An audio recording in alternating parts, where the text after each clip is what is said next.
How you doing, all you beautiful sons of bitches? It's your boy Backseater here, and today we are looking at Star Wars Sexplained yet again, and he is basically reviewing Skeleton Crew Episode 4, continuing to shill for the damn show, like he always does.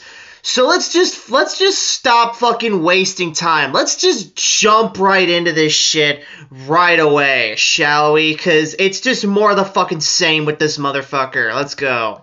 Can't say I remember No Attin is my favorite episode of Skeleton Crew. Oh, it's his favorite. It's his favorite. Is he gonna explain why now? Far. I really liked the first 3 episodes. I feel like I didn't make that clear in my review for episode 3, but episode 4 is... Oh, yeah, because apparently, like, off-screen or whatever the fuck, he was getting some heat from people who didn't think he liked the show enough. It's like, you didn't like the show? Well, you're not a true Star Wars fan if you don't like absolutely everything with the Star Wars name slapped on it. So him being all like, no, I did like those episodes. I just didn't make it clear enough. My bad.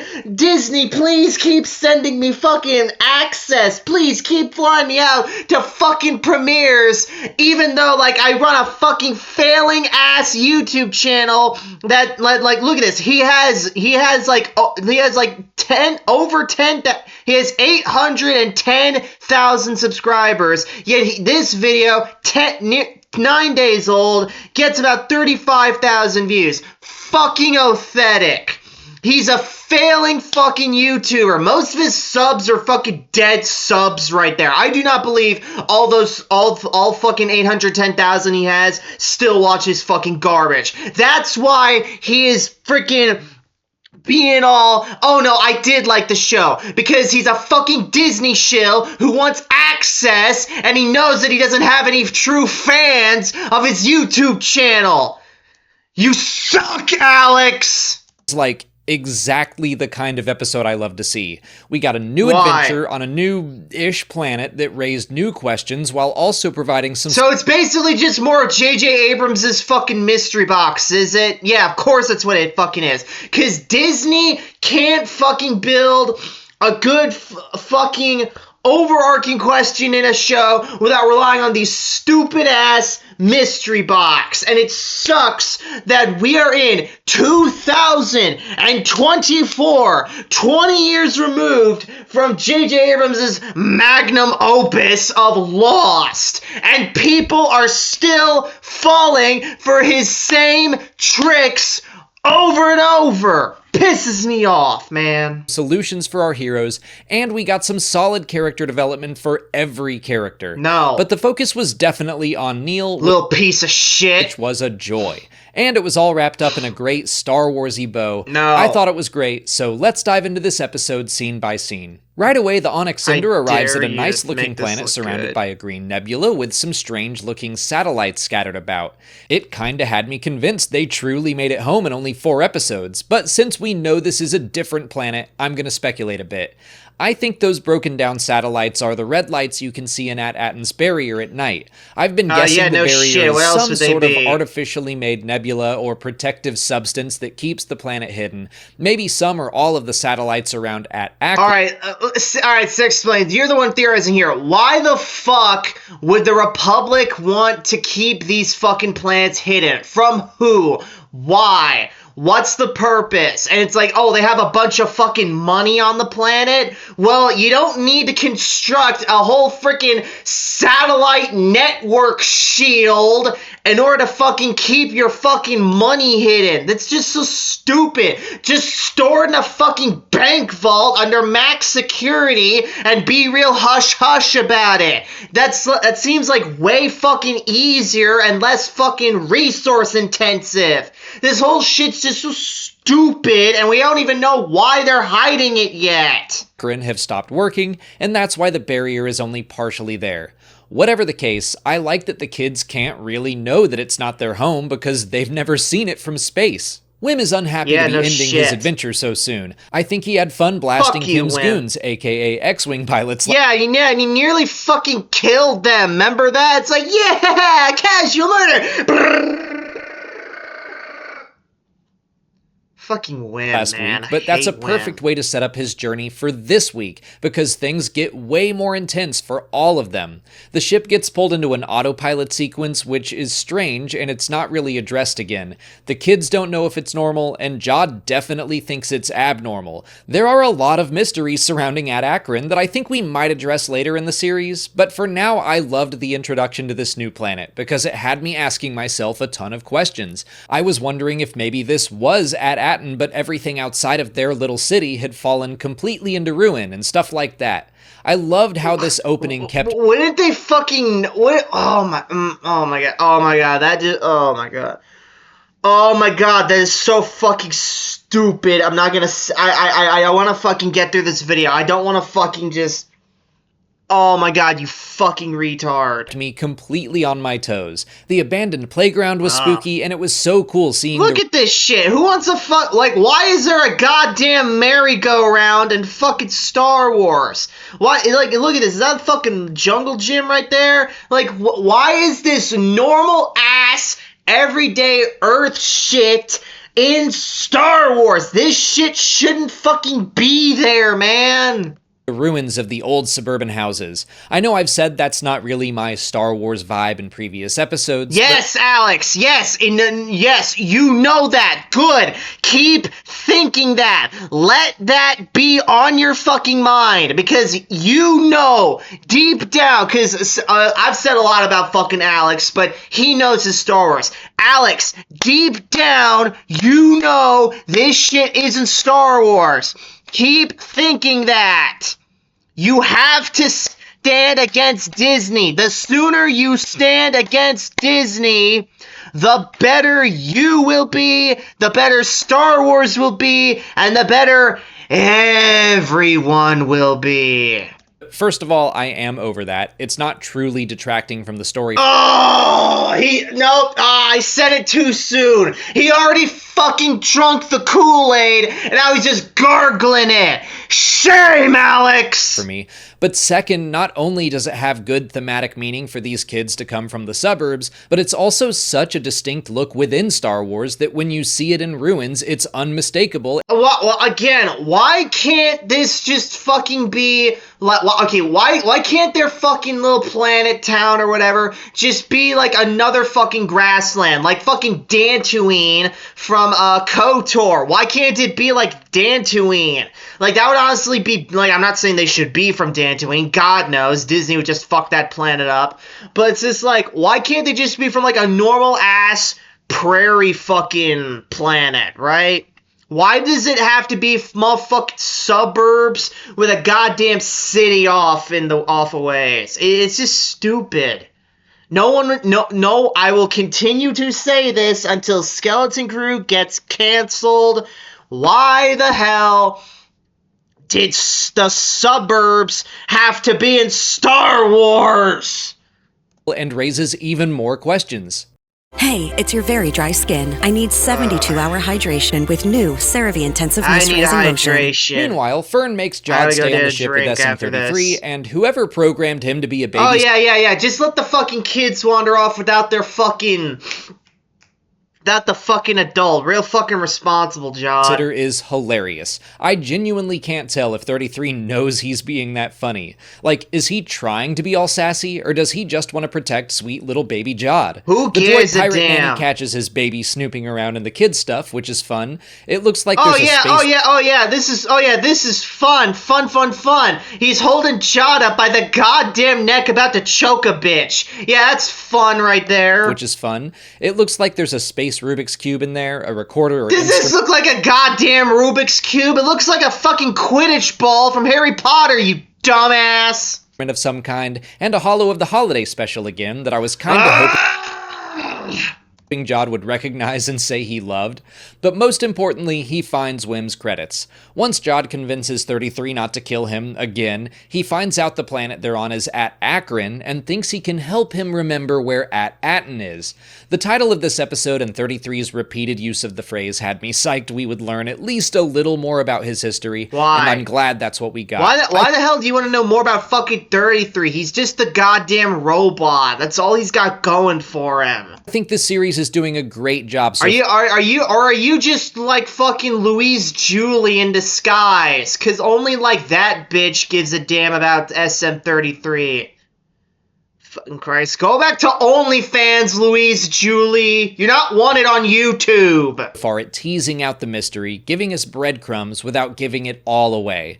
And also the puppet work and effects for 33 are just so great, like the smoke coming out of his head when he's trying to remember things. I've seen... But before... wow, the puppetry and special effects are so good. They had smoke coming out his fucking head.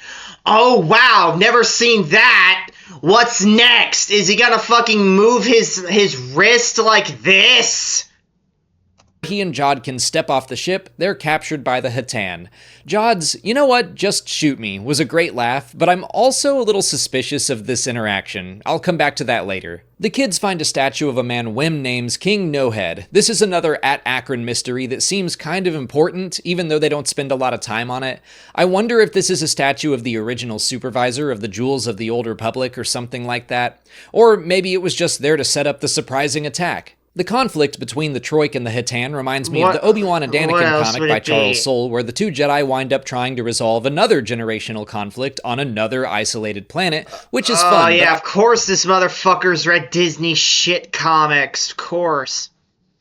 Also see he's got a motherfucking High Republic book right there, because he's a goddamn Disney shell. Fuck, oh, what a fucking consumer this motherfucker is. I think this is the perfect kind of adventure for Wim, Fern, Neil, and KB to experience. Why? They're enlisted as soldiers, and most of them kind of seem like they're enjoying shooting and basically playing pretend.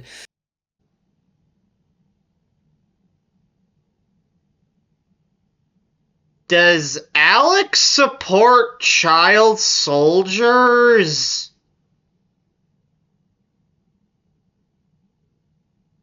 This just got very fucked up.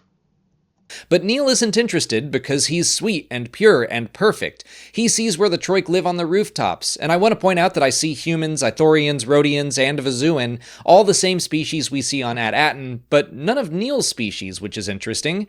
Anyway, back to... Yeah, it's almost as if like they have a limited amount of fucking alien masks and they have to keep recycling them. The important things, Neil has a talk with the young Troik girl, Hana, who talks about how they plan to attack the Attin, who stole their Eopes. They'll get their revenge and then some, and prove this generation isn't weaker than the last. But Neil sees some hungry kids and offers them food. The same Neil whose stomach was growling last episode. And yes, he has probably eaten more recently, but still. This seems like the kind of place where only the strong survive. Children are not treated as people who need help, they're treated as soldiers, and if they fall behind, oh well. Strength is valued above all else, but Neil shows kindness that Hana probably hasn't seen in a while. So she shows Neil the giant gun on the roof, which was admittedly hilarious. Neil points out how unfair it is that the children of Ad Akron have to fight, and that's why the fact that our heroes are seeing all of this on a mirror version of their own planet is perfect. They see that war and violence can find you wherever you are. They see that they were just straight up lucky to be born on the right planet. Neil and the others have grown up in the space suburbs, literally in a protected bubble. They have no idea what other planets are like. They have no idea there have been at least 2 galactic-scale wars that they've been shielded from. As someone who grew up in a suburban bubble... It's like, how the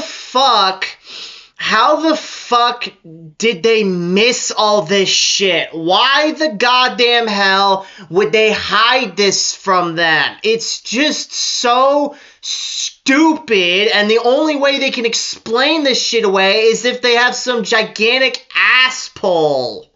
I know how easy it is to start thinking everyone's lives are like your life, but then you take your first steps into a larger world and you realize your life experiences are not universal. It's a simple truth, but one we all have to go through. Yeah, you're figuring this out just now. All get to go to school and learn some intense math, and I still think there's something shady about all of that, but it's better than going to school and learn to fight because you have to survive. I think this is a good wake-up call for Wim especially. He craves adventure and excitement, and he goes looking for it, and he makes it happen. He forces adventure on his best friend who just wants to go home. Maybe he's bored at home at Attin, but there are kids out there who would love to have a boring day. Kids who would love to be able to act like kids. kids. Instead, Hannah and the others are raised to know only conflict with this other group, and we don't even know why they hate each other. It kind of reminds me of the episode of Avatar where because they underbaked this plot. Now, of course, he's fucking referencing this fucking Avatar episode, which this episode was also a ripoff of. Because that's all Disney got going for them, just fucking ripping off crap.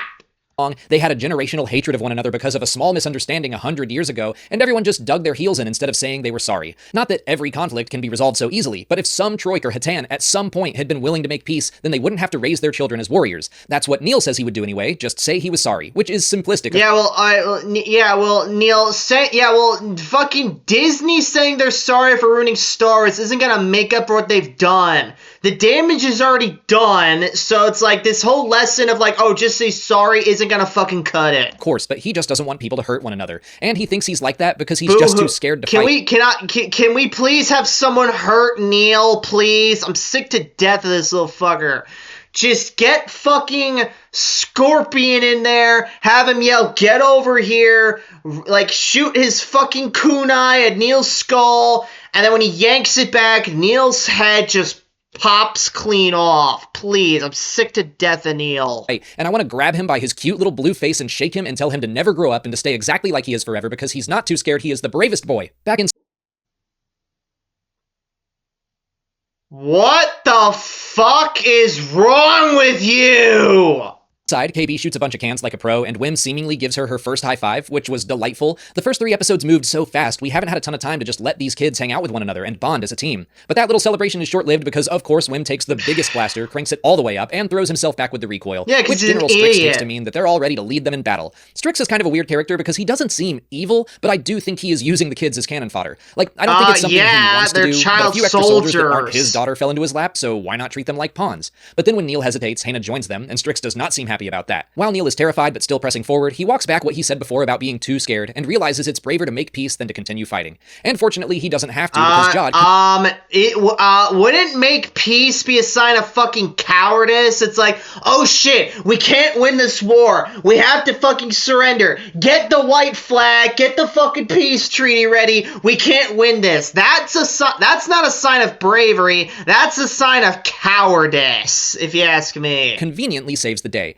He walks out of the mist with the stolen EOPs he apparently bought back from the Attin with Wim's credits, which I'm not sure I completely buy. SM33 did mention a tower to Jod, so I wonder if they were just looking for the supposed fallen sanctum and just happened upon the kids. And then Jod decided to pretend to be more heroic than he actually was. Maybe he is fully telling the truth, I just don't trust the guy yet. There's no way Disney wrote that, because Disney are not smart enough to write something that advanced. The strange jump from, oh, just shoot me, to bargaining for the EOPs. I kinda wonder if he actually killed all the Attin. I just feel like there's something weird going on here. And speaking of weird things, both the Troik and the Attin seem like they have some everyone in this show? Those helmets look like something Mud Troopers or General Veers would wear. Add that to the mystery pile, I guess. I love that Neil invites Hannah to come with them because his house has plenty of room. He's just the nicest kid. But it's not as simple as that. Not everyone can just leave the life they've always known, their friends and their families. But Neil's kindness and example might just save Attin one day. And then she kisses him and does a flip off a rock just to stunt. Baller move. Disgusting. Up in the Fallen Sanctum, or the mirror version of the Supervisor's Tower, we get to learn the names of several other jewels of the Old Republic, and we learn that SM33 destroyed the coordinates to Attin the last time he was here. Wim and Fern seen together is another great example of just taking some time to let these kids bond.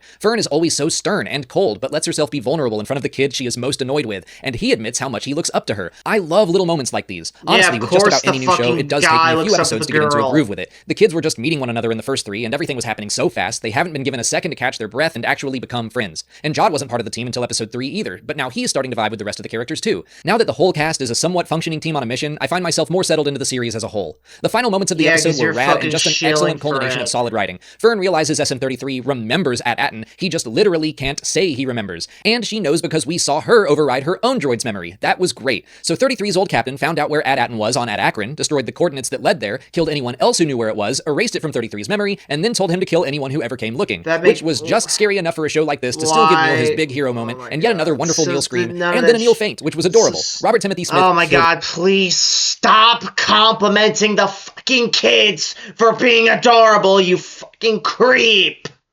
this entire episode. So I'm guessing next week the kids will have to find a way into SN33's memory, or maybe figure out how to wake him up without letting him rip them apart. I love that we're finding our way back to Attin, but it's not just a straightforward map or something. Kim basically gave them a list of planets, which led them to finding out the coordinates are in their droid, and now they have to solve this next puzzle. Each problem is unique, and that is so fun. I will point out the next 2 weeks are going to be kind of interesting covering the show. The next episode comes out on Christmas Eve, so I don't know when we're going to get the review and after show out. Maybe Wednesday for the review, or maybe Thursday or Friday. We're planning on the after show being on Thursday. Episode 6 is on New Year's Eve, and we'll be hosting a party that night, so same thing. We probably won't be reviewing or discussing the episode until January 2nd, so I'm just trying to give everyone a heads up. But that's it for this episode. I thought it was great. I love Neil even more, and I didn't think that was possible. Let me know what my god, he didn't think it was possible to love Neil any more than he already does.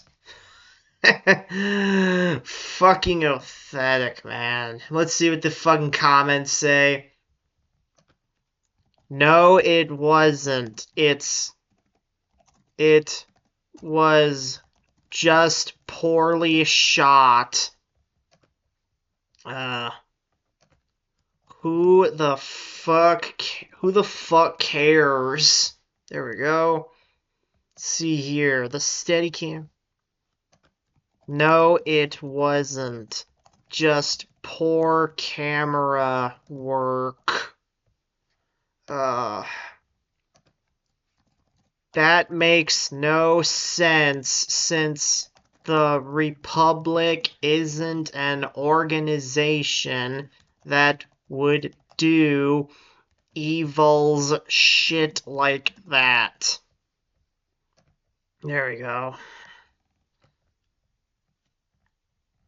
Death.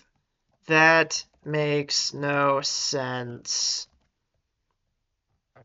Alright. Don't compare Treasure Planet to this garbage ass show. Oh my god. Who the fuck cares? Who the fuck cares? That's just my general overall feeling of the show. It's just, who the fuck cares? It's garbage. Well, if you guys like this episode, please give it a thumbs up, comment below what you thought of the video, subscribe for more videos like this, and I'll see you guys next time in the backseat. Take care.